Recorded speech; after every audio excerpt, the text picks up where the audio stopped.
મને કઈ ખબર નથી પડતી. તો કે પણ તારો ભાવ એવો છે આ દેહમાં, એટલે જન્મો જન્મ તારે પતિપણું તને મળે છે,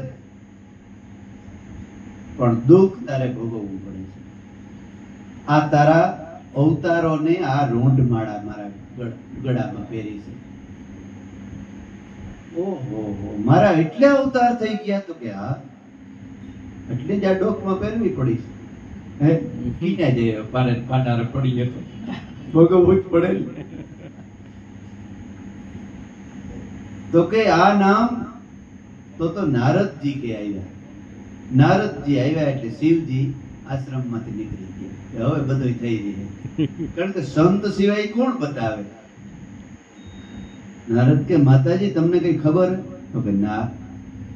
અરે આ મારો બાપ છે ને, એ 1000 નામનું એક નામ જાણે છે.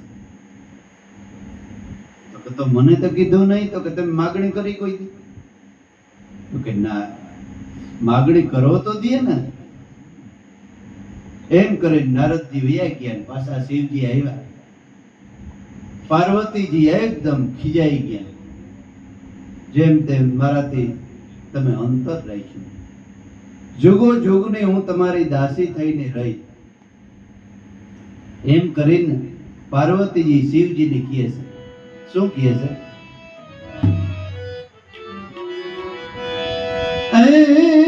જીરે સંતો ઉમિયાને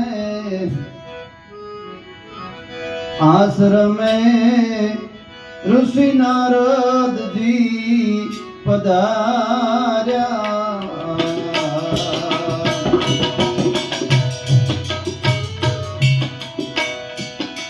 સતીએ સન્માન એને દીધા રે.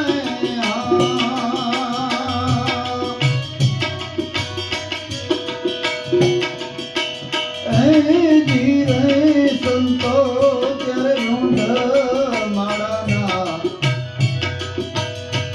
એજી પ્રશ્ન રે પૂછાયા.